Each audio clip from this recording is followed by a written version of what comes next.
Hello friends, welcome to మోటి మంత్ర. నేను మీ రామకృష్ణ. ఈరోజు లైఫ్కి సంబంధించిన ఒక స్టోరీ, మంచి మోటివేషన్ స్టోరీతో ముందుకెళ్దాం.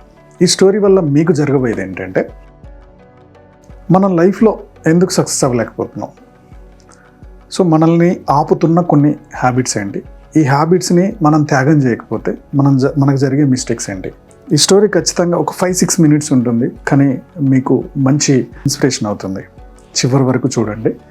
మన ఛానల్కి ఫస్ట్ టైం కనుక వస్తే సబ్స్క్రైబ్ చేయడం అస్సలు మర్చిపోకండి. మీ సబ్స్క్రైబ్ వల్ల ఇంకొద్ది మంచి వీడియోలు చేయాలనే ఇన్స్పిరేషన్ నాకు వస్తుంది.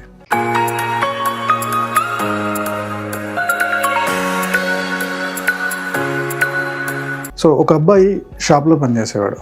డైలీ తను ఒక 12 చపాతీలు చేసుకుంటాడు. ఒక మార్నింగ్ 4 చపాతీలు తినేసి మధ్యాహ్నానికి బాక్స్ పట్టుకొని వెళ్తాడు, ఇంకో 4, ఈవినింగ్ 4 ఉంచుకుంటాడు. సాయంత్రం వచ్చేవరకు రోజుకు ఒక చపాతీ మాయమైపోతుంది.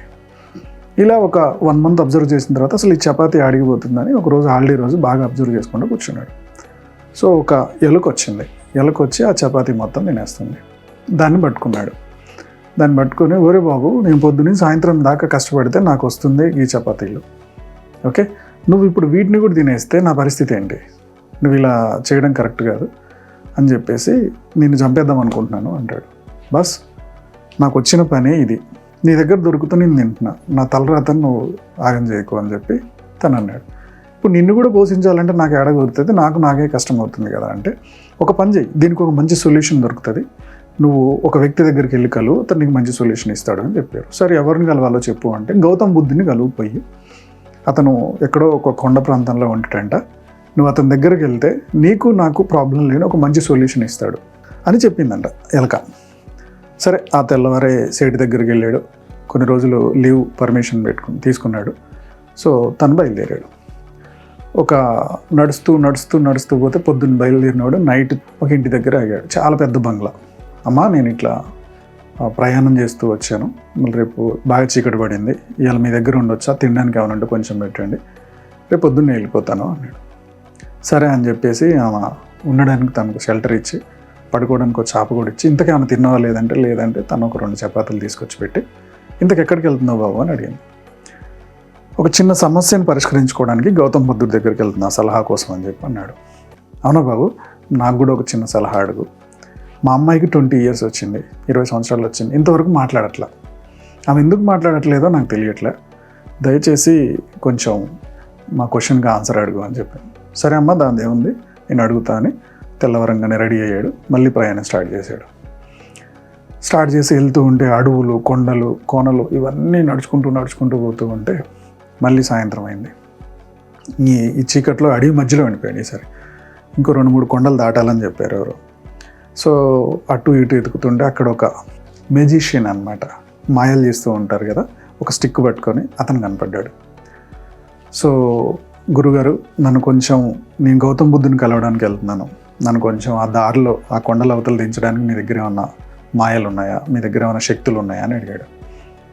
ఖచ్చితంగా ఉన్నాయి, అయితే నువ్వు నాకు సాయం చేయాలి. ఎట్లాగో గౌతమ్ బుద్ధుని కలవడానికి వెళ్తున్నావు కదా, ఆయన నాకు ఒక క్వశ్చన్ అడుగు. నేను ఈ భూమి మీద ఉండబట్టి ఒక 1000 సంవత్సరాలు అవుతుంది. నేను స్వర్గానికి వెళ్ళాలని ఎప్పటి నుంచో ట్రై చేస్తున్నా, కానీ స్వర్గానికి వెళ్ళలేకపోతున్నా. ఎందుకు నేను స్వర్గానికి వెళ్ళట్లా, నాకు ఒక్క సలహా అడుగు అతన్ని అని చెప్పారు. సరే అన్నాడు. ఇమీడియట్గా అతను తీసుకెళ్ళిపోయి అవతల కొండల దగ్గర దించేశాడు. అక్కడ ఒక నది ఉంది, నది దగ్గర దించేశాడు. వెళ్ళిపోయాడు జాదుగారు.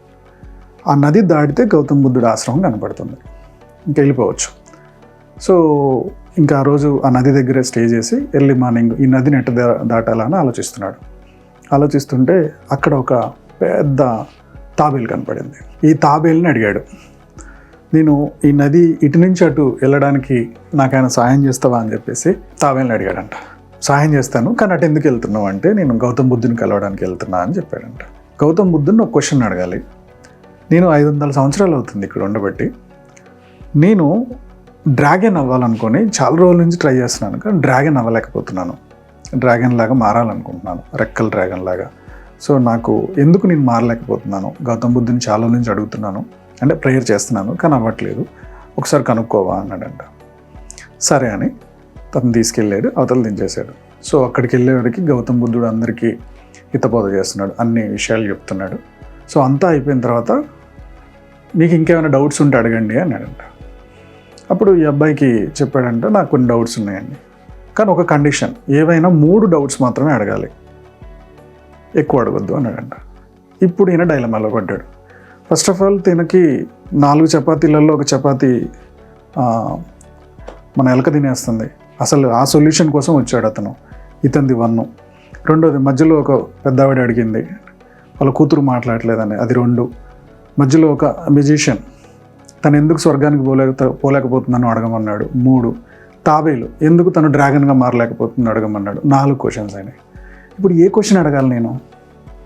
బాగా ఆలోచించుకొని ఇప్పుడు నా క్వశ్చన్ అడుగుదాం అనుకుందాం. ఎందుకు నా క్వశ్చన్ కరెక్ట్ కాదు, నేను కొద్దిగా ఎక్కువ కష్టపడితే లేదా ఇంకో 2 చపాతీలు ఎక్కువ చేసుకుంటే ప్రాబ్లం సాల్వ్ అవుతుంది, ఎలక ఒకటి పెట్టవచ్చు, నేను ఇంకో 4 తినవచ్చు, ఇది పెద్ద సమస్య కాదులే నాది అనిపించింది అతనికి. అందుకని ఫస్ట్ తాబేలు గురించి అడిగాడంట. తాబేలు 500 years నుంచి తను డ్రాగన్ ఇవ్వడానికి ట్రై చేస్తుందంట, కానీ అవ్వట్లేదంట. ఎందుకు కనుక్కోమంది అంటే, ఆ తాబేలు పైన ఒక చిప్ ఉంది కదా, ఆ షీల్డ్ తీసే మనం, అది ఆటోమేటిక్గా డ్రాగన్గా మారిపోతుంది అని చెప్పాడంట. తర్వాత రెండో క్వశ్చన్, ఈ జాదుగారు 1000 సంవత్సరాల నుంచి మీకు ప్రేయర్ చేస్తున్నాడంట స్వర్గానికి వెళ్ళడానికి, సో తను వెళ్ళలేకపోతున్నాడంట, ఎందుకు? తన చేతిలో ఏదైతే స్టిక్ ఉందో ఆ పవర్ని పక్కకు పెట్టాయి మనం, ఆ పవర్ పక్కకు పెడితే అతను ఆటోమేటిక్గా స్వర్గానికి వెళ్ళిపోతాడు అని చెప్పింది.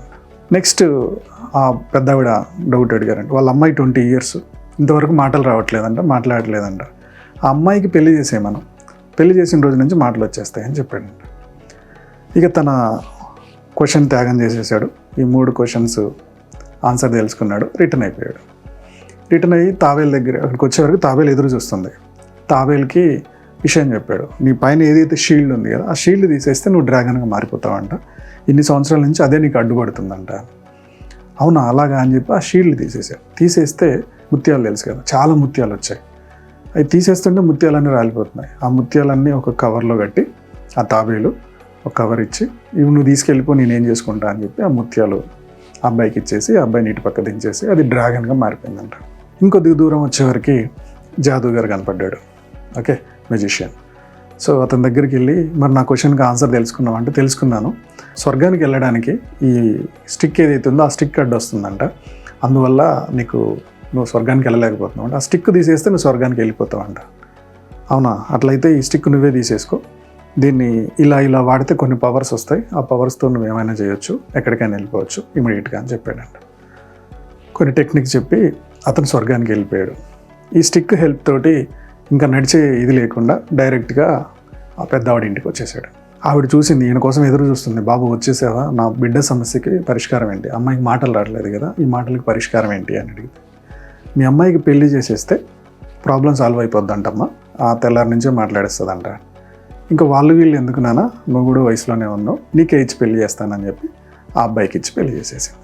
ఒక్క కంఫర్ట్, తన క్వశ్చన్ ఒక్కటి త్యాగం చేయడం వల్ల ఏం జరిగింది, ఫస్ట్ ఆ ముత్యాల రూపంలో డబ్బు, అటు నమ్మేసుకుంటే చాలా డబ్బు వస్తుంది, ఎక్కడికంటే అక్కడికి వెళ్ళగలిగే పవర్, ఆ స్టిక్ వచ్చేసింది, వైఫ్ కూడా వచ్చింది.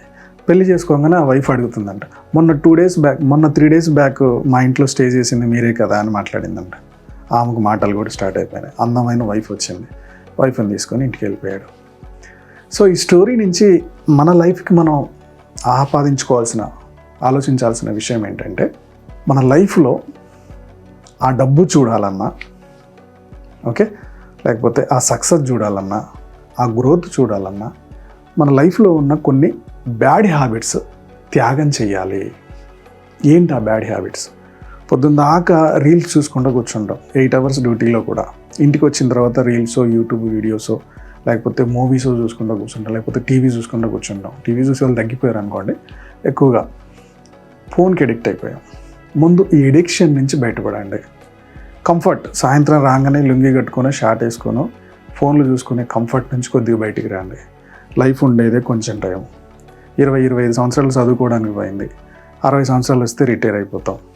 ఈ మధ్యలో ఉన్న టైము లైఫ్లో గొప్పలు చేయడానికి, సక్సెస్ అవ్వడానికి ఒక స్కోప్ ఉన్న లైఫ్ టైం అది. ఈ టైంని మీ కంఫర్ట్ జోన్లో నుంచి బయటకు తీసుకురండి. ఇంకా మీ ఫైనాన్షియల్గా ఎదగకపోవడానికి మెయిన్ రీజన్ ఇంకోటి అయి ఉండొచ్చు.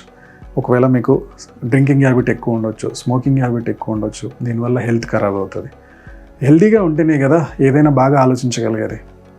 ఈ హెల్తీ హ్యాబిట్స్ని అలవాటు చేసుకోండి. సో త్యాగం చేయండి, ఈ బ్యాడ్ హ్యాబిట్స్ నుంచి బయటపడండి, కంఫర్ట్ నుంచి బయటపడండి, మీరు నేర్చుకున్న సబ్జెక్ట్ ఇంప్లిమెంట్ చేయండి. డబ్బులు బాగా సంపాదిస్తున్నప్పుడే ఇంకొక ఇన్కమ్ పెంచుకోవడానికి ట్రై చేయండి. ఎప్పుడు కూడా ఒకే ఇన్కమ్ మీద డిపెండ్ అవ్వద్దు, మల్టిపుల్ ఇన్కమ్స్ ఉండాలి. రెంటల్స్ రూపంలో ఉంటుందా, ప్యాసివ్ ఇన్కమ్ తెస్తారా, మీ జాబ్ తర్వాత ఇంకా పార్ట్ టైం ఏదైనా చేస్తారా, చేయండి.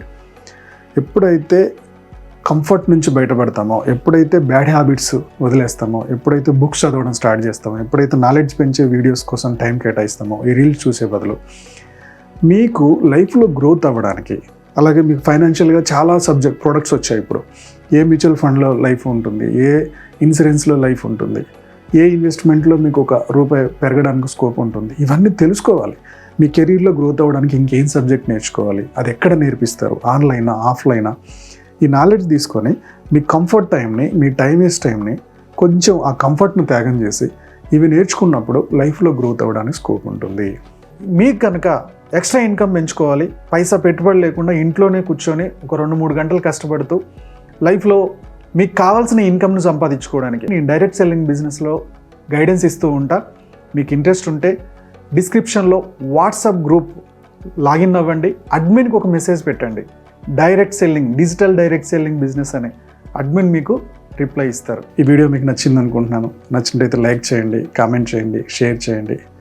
మా యూట్యూబ్ ఛానల్ చూస్తున్న మా వ్యూవర్స్ అండ్ సబ్స్క్రైబర్స్ లైఫ్లో ఎప్పుడు కూడా గొప్పగా స్థిరపడాలని కోరుకోవడంలో మా మనీ మంత్రం ముందుంటుంది. Go self made.